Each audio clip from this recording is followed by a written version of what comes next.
imbécile. C'est à cause de lui qu'on n'est pas qualifié. Ces mots, criés comme un coup de poignard dans le cœur du football camerounais, ont résonné lundi soir au stade Amadou Ahidjo. 2 stades, 2 ambiances. Pendant que le Cap-Vert explosait de joie après son 3-0 magistral contre l'Eswatini, validant son ticket direct pour la Coupe du Monde 2026, le Cameroun sombrait dans un silence pesant, rompu seulement par les insultes. Et au centre de la tempête, Samuel Eto'o, l'icône éternelle des Lions indomptables, aujourd'hui président de la FECAFOOT, pris à partie par ses propres supporters. Bienvenue sur Foot Universel TV, la chaîne 100% dédiée au football africain et mondial où on décortique l'actu sans filtre.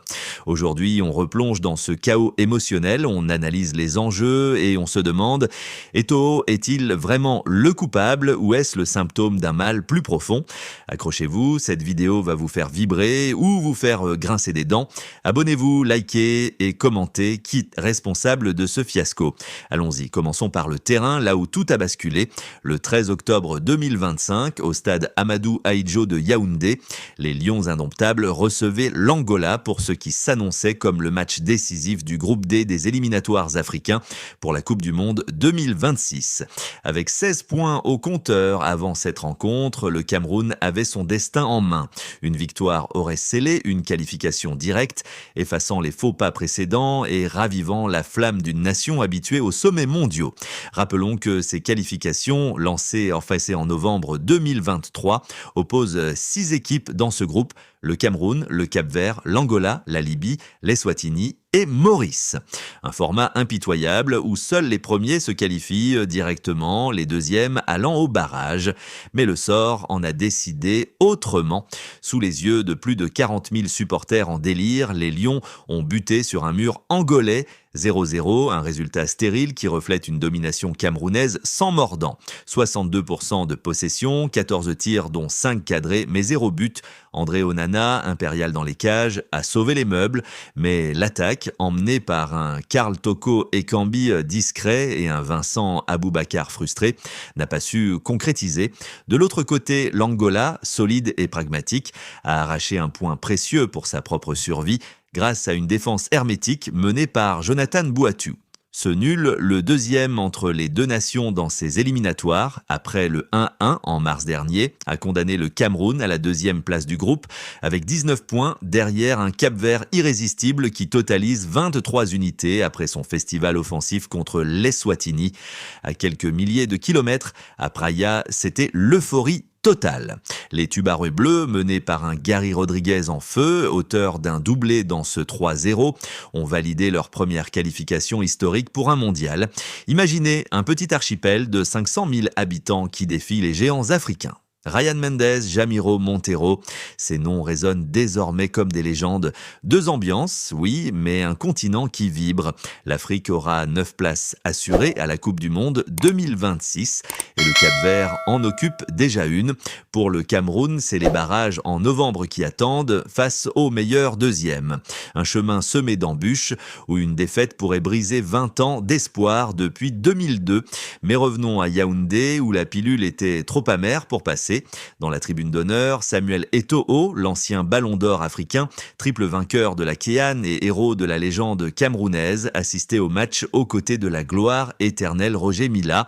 À 44 ans, Eto'o n'est plus le buteur fulgurant du Barça ou de l'Inter, mais le président de la FECAFOOT depuis 2021. Un mandat marqué par les controverses autant que par les ambitions. Et ce soir-là, la colère a éclaté comme un orage tropical. Des supporters, invités par la fédération elle-même pour booster l'ambiance, ont craqué. Imbécile, c'est à cause de lui qu'on n'est pas qualifié, hurle l'un d'eux, pointant du doigt Eto'o depuis la loge présidentielle. Les vidéos amateurs qui circulent et déjà sur les réseaux montrent un Samu enragé se levant d'un bond, prêt à en découdre avant que la sécurité n'intervienne.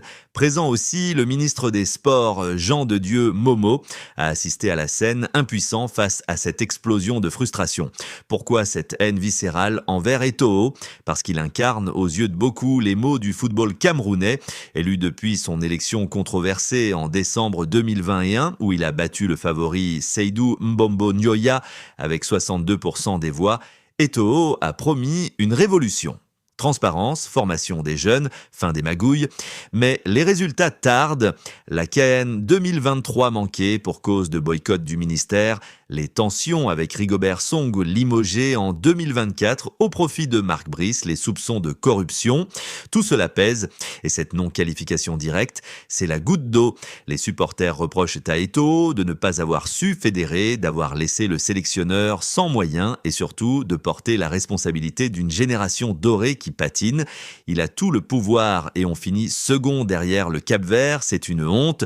Tweeté un fan sur X résumant le sentiment général. Analysons froidement, le groupe D était un nid de vipères. Le Cameroun a dominé la Libye 2-1 et 3-1, balayé Maurice 4-0, mais trébuché contre le Cap-Vert, défaite 2-4 à l'aller, nul, 1-1 au retour et concédé ce nul fatal contre l'Angola.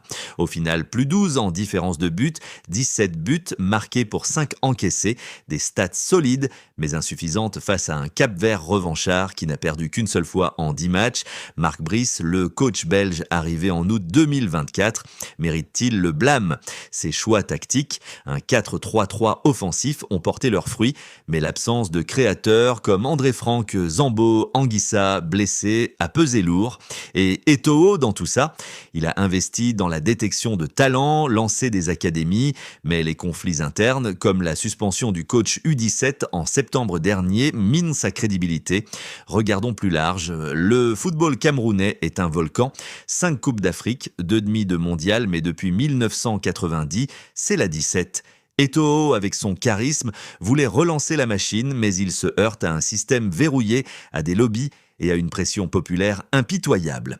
Roger Mila, à ses côtés ce soir-là, symbole de 1990, a dû assister à cette humiliation. Samu, c'est notre fils, mais le foot c'est dur, confiait-il en 2023 lors d'une interview sur CRTV, et les supporters, leur colère est légitime. Le Cameroun paie ses abonnements TV, ses maillots, pour rêver, pas pour des barrages incertains. Alors, et maintenant, les barrages en novembre, le Cameroun affrontera les autres deuxièmes, potentiellement l'Égypte, le Nigeria ou le Maroc, selon les groupes. Une double confrontation aller-retour, puis une finale pour le dernier ticket africain via play-off intercontinentaux. Brice le sait et on a les armes, il faut juste le mental. Eto'o, lui, doit calmer le jeu. Dans une déclaration post-match sur les réseaux, il a posté « La route est longue, Lions, on se battra jusqu'au bout, merci pour votre passion, mais les mots ne suffisent plus, il faut des actes.